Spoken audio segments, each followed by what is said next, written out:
Bibitawan na kita kahit alam ko na hindi ko kaya. Kesa pabayaan kung isa't isa ay ating dinadaya.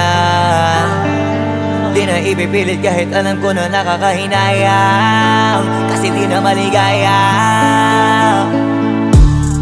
Unti-unti ko nang tinatanggap, siguro nga dito na rin natatapos ang lahat. Ayaw ko na rin pilitin ka na makisama pa sa akin, nakakawalang gana. Di mo pa ba yan nakutuban, di ba tamang inala ka? Sino sa atin may mali kung ako o sige, pero sana tanggapin mo pareho lang tayong dalawa nakasakit. Tapos parang gusto mo lang sa akin i-the-end. Ito ang epekto nito, nagka-depekto na tayo. Mahirap na lang tanggapin, di makukumpleto ang kwentong perfecto kung walang the end. Pwede ka na makalaya, bibitawan na kita kahit alam ko na hindi ko kaya. Kesa pabayaan kung isa't isa ay ating dinadaya.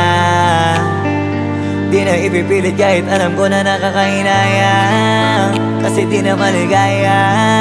Pwede ka na makalaya, bibitawan na kita kahit alam ko na hindi ko kaya. Kesa pabayaan kung isa't isa ay ating dinadaya. Di na ipipilit kahit alam ko na nakakahinaya, kasi di na maligaya. Shots, unti-unti ko nang tinatanggap, na ganun lang nawasak ka lahat. Di ko na pangatawanan na hindi kita iiwan, kaso lang hindi na kita kayang samahan pa dyan sa kadiliman. Pinagpapasalamat ko pa rin yung mga araw at gabi na naging sa'kin ka.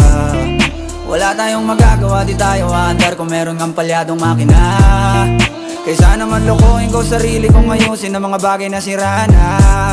Paano pa tayo gagana, parehas na tayong hindi na maligaya.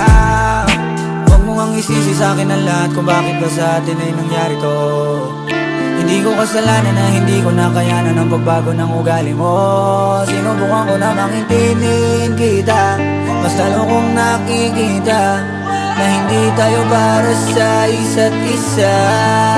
Pwede ka na makalaya, bibitawan na kita kahit alam ko na hindi ko kaya. Kesa pabayaan kung isa't isa ay ating dinadaya. Di na ipipilit kahit alam ko na nakakahinaya, kasi di na maligaya.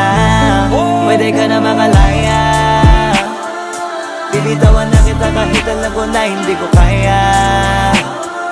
Kesa pabayaan kung isa't isa ay ating dinadaya. Di na ipipilit kahit alam ko na nakakahinaya, kasi di na maligaya.